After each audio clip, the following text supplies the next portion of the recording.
And welcome, welcome, welcome. This is Peter Winick. I'm the founder and CEO of Thought Leadership Leverage, and you're joining us on the podcast today, Leveraging Thought Leadership.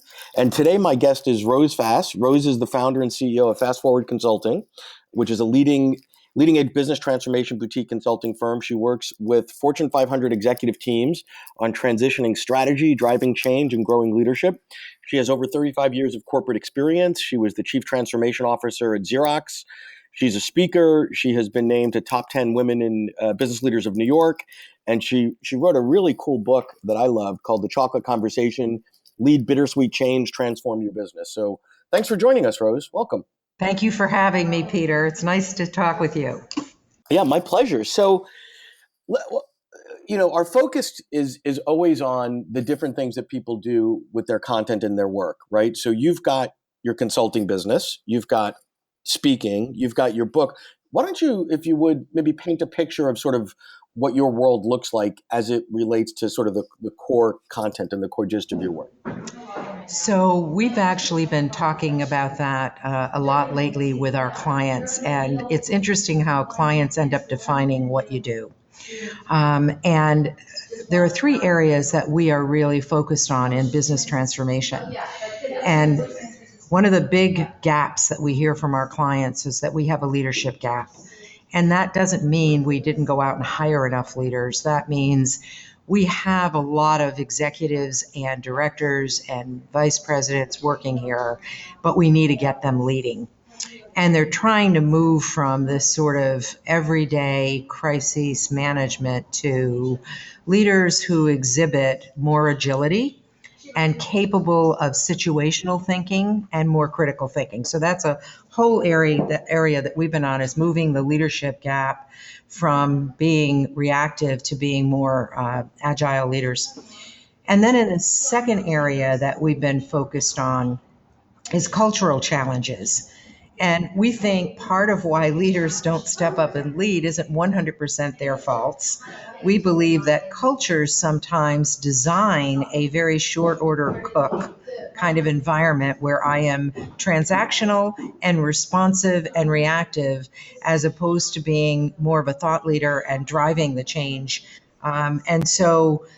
We want to get people to say, if these are our cultural challenges, we may have a great culture in a lot of areas, but if these are our cultural challenges, what are they? And how do we turn that from being just a group of chaotic issues in our culture to really having cultural differentiators? What are the things that people would come here for, and why would you want to lead here? And what's our differentiator? And everybody admires Amazon and Google and Facebook and because they have these great cultures, but maybe that's not the culture you're going to have. And then the last piece that we've been spending a lot of time on, all about these three oars toward business transformation, is what we refer to as the overwhelmed employee. And we refer to the overwhelmed employee as overwhelmed Bob, and it could be Bobby for a girl or Bob for a boy, but it's the overwhelmed employee. And how do you take that overwhelmed employee and make them somebody that's really contributing every day, focused, directed, engaged? So those are the three areas that we've been focusing on, and we've kind of streamlined our focus, and with a lot of help from you and your group, Peter, early on, just saying you can't be all things to all people, so what do you do? And we've sort of evolved. These are the three areas that we seem to get pulled in to deal with. Got it. So I want to touch on one thing that you said well, there's several things that you said that I've got notes on here, but one thing that you said up front, which is, I don't hear it enough, but I'm an avid believer in the same theory, is, that the clients define what you do. So all too often thought leaders, and I would define you as a business person first, and a thought leader is like the second bullet point. You didn't come at this from an academic perspective. You've got deep experience, right? So oftentimes what happens with many thought leaders, more so on the academic side, but not exclusively, is they come up in isolation with the great thing, right? And because they believe it's true and they did some research and it looks good on paper and all that other sort of stuff, they grind and grind and grind and put a lot of money and energy and resources into it.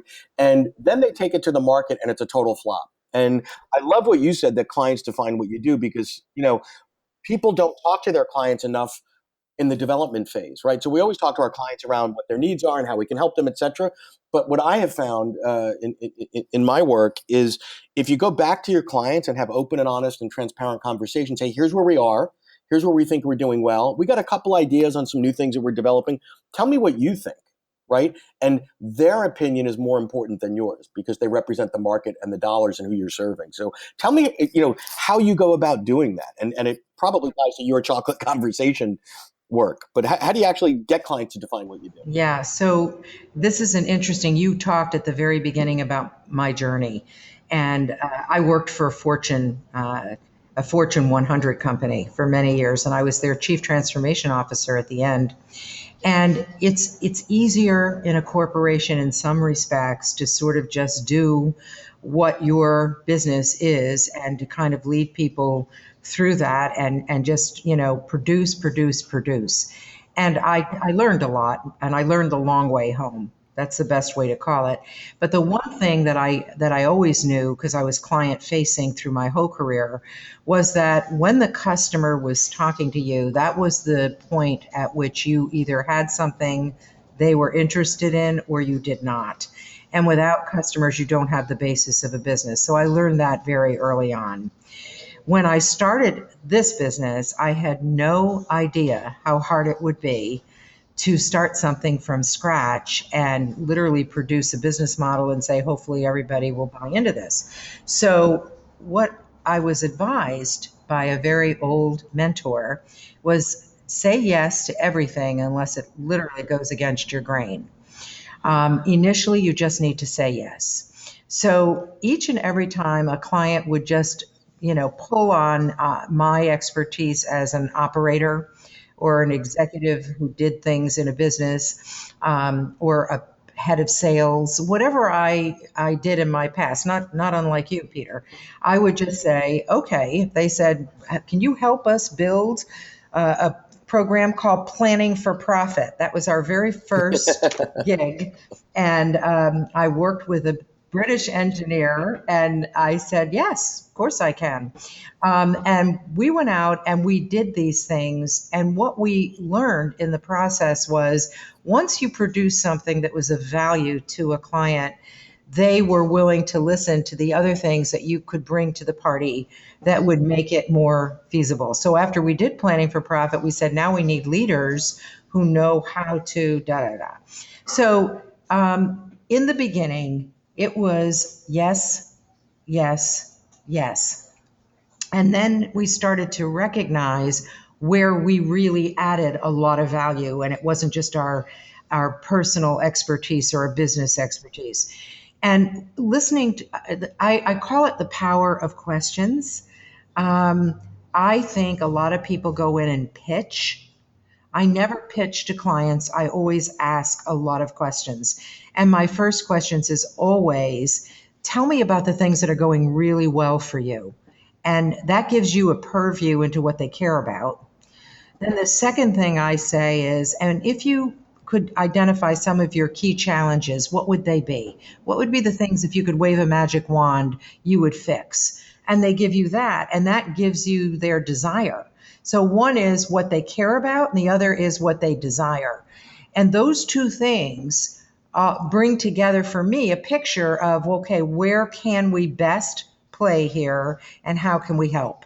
And that's pretty much how I've done it. And it's a series of questions, and you just keep asking the deeper question as you keep going along. And what I've often heard, and I'll close out on this here, is after we've gone through this kind of conversational question thing, the client will say, you're the first person that's come in here that's really cared about what I think, what's going on in my business, and then tied it back. I love that. And I think that's important. Oftentimes we will transcribe what we've heard, bring it back, and then use direct quotes from the client to say, here's what you said about this, and here's what I think we can do. I think it's really important that people know they're being listened to. No, I love that. So there's so much. Wow. So there's so much that you said there. So I'm gonna unpack several things, because I think what happens with folks is it's easy to share your experience very quickly, but there's so many powerful moments into what you just said that I see parallels in almost all of my clients. So number one is starting from scratch. So you're a senior level exec at a Fortune 100. You've got all the resources at your disposal, more or less, right? If you have a technical problem, there's a whole department of people for that. There's a marketing department, right? Absolutely. And for some reason, because of the power of the brand, I call it sort of, you could, not that you were doing this, but sort of hide behind the logo. There's Absolutely. incredible power in being behind a Xerox logo, an Apple logo, whatever. And then, you get the great idea, I'm going to go do this on my own. And, the only difference is you don't have that logo anymore. Right now, you're sort of naked, if you will, in the business world. And building something from scratch is incredibly difficult because you've got to spin all the plates. Business doesn't walk in the door, right? You have to find out what business you do. So that was the first thing that you said that I thought was awesome. The other piece that you said, and I think this is where clients go through the transformation, is in the beginning, it's we'll work for food, right? Oh, you want that? Sure, we can do that. You might roll your eyes and go, oh God, I don't want to do that, or whatever, as long as it's not violating any of your values, et cetera. Do you have the skill and the capabilities, and can you deliver? Yes, we'll do that because we need the work. But ultimately you get to a point and say, geez, I don't want to do any more of that type of stuff. That's a commodity. We don't really add much to that. The stuff that jazzes us, the stuff that we have the best outcomes for our clients sort of looks like this. And that's where the courage comes in to basically go to the market and say, we don't do that. This is what we do. This is our lane. We're better at it than anybody else. We have the gravitas and the results behind it to prove it. And happy to refer you to somebody else that does blah blah blah. But this is the lane that we want to be in. And what I find is, even though it's a little bit counterintuitive to say no to business, it leads to enormous growth at the personal level as well as the business level. So would you agree with that? Absolutely. And you've articulated that really perfectly. When you start out, it's very interesting, Peter. When I was in corporate, I was in charge of a bunch of interns at one point that were then going to be mentored by senior leaders. And they were all very excited, but at the same time, a little kind of full of themselves in that they were picked and chosen, and isn't this all good? And the mentors or the senior leaders that had to mentor them, were finding it a little difficult to be bothered because they weren't really adding any value. They were just standing at the door waiting to be taught. So I pulled them all aside and I said, and I remember this distinctly, I said, this is not going to sound like a very pleasant analogy, but you have to think of yourself as toilet paper. You are the most important tool in the bathroom. You're not the vanity, and you're not the mirror. All good stuff, but what's the single most important tool? And when you see yourself like that, you will do whatever you need to do so that you get noticed by what you do and what you bring to the party, not by the fact that you've been named this intern. Years later, when I started the business, I remember right after 9/11, and it's in the book, the story about my post office debacle, where we had an office in the post office, and it wasn't all that pretty. And I felt like that. I felt like Gertie Schmertz. I was there, and I was the toilet paper. Right. And I had this guy coming in from Estee Lauder. They had just bought Mac, which was a massive company, and the guy from Mac was coming, and I was a nervous wreck. And I was thinking to myself, I have no logo. I'm all dressed up, but who cares? And I got an elevator here that doesn't work that I've been cleaning all night. I'm next to the Allstate insurance man. This is pretty glamorous, horrible. right? Yeah. And I remembered your toilet paper, and that I was back as one of those interns. And when the man walked in the office and we had a little whiteboard and we started to talk, all of a sudden I just brought me to the conversation. And that's when I realized it's not the props. It's your authentic self with that individual. And before I knew it, we were solving problems, creating outcomes, thinking about what was going to be. And that was our first successful initiative. And we got our first, it was 60,000, 100,000 Canadian, which at the time was 60,000 American. And I was just so thankful to have that first order. The other thing that you said, because there's so much good stuff here, I'm scribbling notes all over the place, is, there's no pitching, right? So I couldn't agree more that, I think what happens is people get in their own head. We're going to go to this client, and here's the pitch, and here's the deck, and here's the story, and here's the this, whatever. And it's like, stop for a moment and say, have you ever been on the other side of that? Because I have, and it's horrible. It's just, there's nothing worse than, it's like buying a car or something like that. It's like you come in, nobody's asked about you, your problems, your organization struggles, all the things that you've done. All they care about is, I'm going to pitch you this thing, whatever that thing is, because that's what we want, this gig and we want this project. And I love the fact that, your style is much more collaborative. Let's ask some questions. Let's shape some solutions together with the client. Let's figure out what you need. And, the other side of that is 90% of the time, whatever you thought you're going to pitch isn't going to be what they exactly need anyway. So, shutting up and listening is a profitable strategy. I want to make sure that we touch on, because it's one of my favorite takeaways from our time working together, just sort of the chocolate conversation story. So you wrote a book called Chocolate Conversations, which is just an amazing analogy. Would you mind telling us the original story of the chocolate party? Yeah. So in college, there's always the BYOB, bring your own booze parties. And as extroverted as I often think I am, I've never enjoyed those. And I remember sitting in a dorm room after having gone to a few and saying to myself, the last thing in the world I want is this.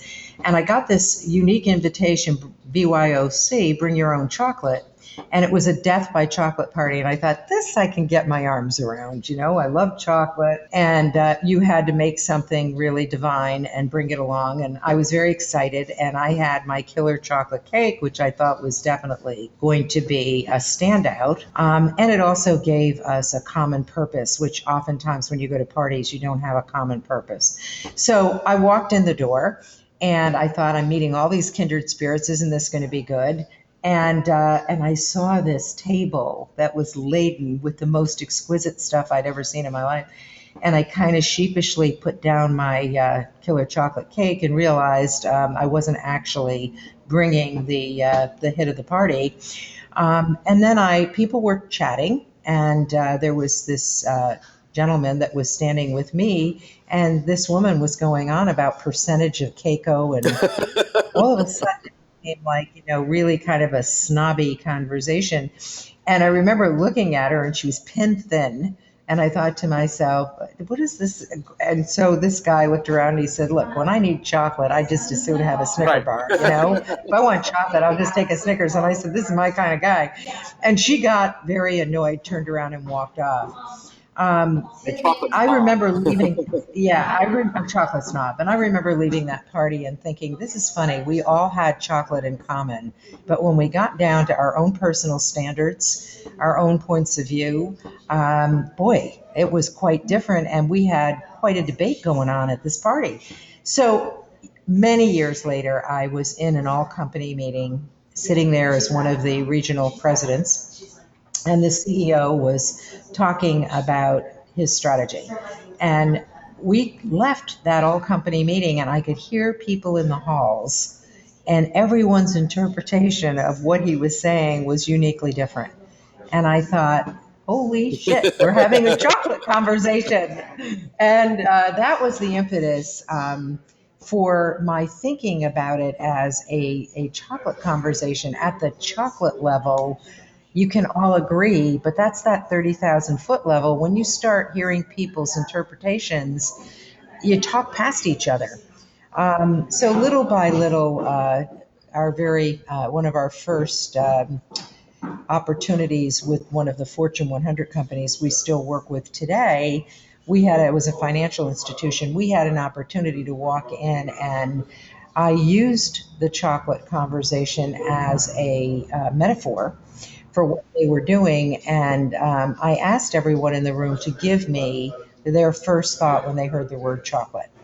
And it ranged from a Labrador Retriever to, Belgium special chocolate, all these different things, and cake and whatever. And I said, if we were sitting in a room like this and I were offering you a strategy around chocolate and you all agreed that you liked it, but this guy wanted Belgian chocolate, and this guy said, absolutely not. I thought we were getting cake. And you thought you were talking about your favorite pet, your Labrador Retriever, and someone else gave me a feeling, happiness. I wouldn't be able to please any of you, and we would end up in the midst of very, very different points of view about what success And looked all with like. good intents and working hard, right? Yeah. So we Absolutely. we So that's where that all I formed. love that. We internally will use that still when we're having a meeting or something, and it sounds like and we'll just use it because it's a nice phrase instead of saying, hey dummy, you don't get it, but it's saying something like this feels like it might be a chocolate conversation as a nice forced pause out and say So when you say strategy, you mean this, and I mean this, etc. So as we start to wrap up, a couple things I want to ask you. One, out there today is you 15 years ago or 18 years ago, whatever, when you launched the firm. What would you tell that person to do, and what would you tell them not to do? Yeah, so oddly enough, and this is going to seem a little bit um, unusual, but I really feel like we started the right way. I remembered meeting a woman who was in her office decorating, getting business cards together, logos, print, and we just kind of hit the ground running. And I would say the first thing you want to do is get your first client. All those other things are important, but I think 16 years ago, what made me feel safe and like I could get up to live another day and fight another battle was knowing that I had actual clients, that I had a place to go, and that I would tell anyone, yes, it's important to, when you're doing a startup, to feel like you've got some office space or whatever. But what's really, really important is that you have a client and you can start to define your business. So that I would say. A couple of things I would probably do differently is take a little more risk. More risk. Um, yeah, I think I was very um, corporate when I went into the job. And to your point, Peter, I was used to the deep pockets of corporate and all of that. So I really was self funded. And I think in some respects, although we've turned a profit every year and we've had our, great years and our okay years, I think I could have taken a little more risk. I think I could have invested a little bit more sooner. But let me push back on that, Rose, because there's nothing scarier than leaving a very comfy, big six-figure job, going out on your own, because a couple things happen. The paychecks stop coming, right? So Yeah. there's nothing coming in and it's all going out. So uh, I think that might be something to say in retrospect, but at the point in time where you just gave up, that big cushy job and the lifestyle and all that, that's not as easy to do as to take the risk, right? It depends where you are in your life and your financial. Yeah. And I passed up on I passed up on some talent that I think would have really did the company good because I was afraid to stretch. So, you know how people, when they get older and they turn around and say, I would have done a little bit, I bet a little more adventurous. I think we did a lot of things right, Peter, but I do think my tolerance for risk has always been at a point, because obviously I am a risk taker when we started this business. But I do think that that's always been a balance for me to figure out how much more risk should I take. And I do think you don't want to be crazy, but those are things that I'm being honest about. I do feel, So get a yeah, client and take more risk. So lastly, before we sort of wrap here, how do I find you? I know how to find you, but how do people out there listening get in touch with you? And yeah. So it's Fast Forward Consulting Group. And we are, you can look us up on Google. You can certainly go on our website. You can give us a call at, our phone number, which is also listed when you Google us. And our email address, which is at fassforward.com. And we'd love to hear well, from you. thank you. There's so much stuff here today. I've got tons of notes here, so I appreciate your candor and always enjoy talking with you. Thank you for spending the time with us today, Rose. Yes, great opportunity to talk with you as well. Bye now. To learn more about Thought Leadership Leverage, please visit our website at thoughtleadershipleverage.com. To reach me directly, feel free to email me at peter@thoughtleadershipleverage.com. And please subscribe to Leveraging Thought Leadership on iTunes or your favorite podcast app to get your weekly episode automatically.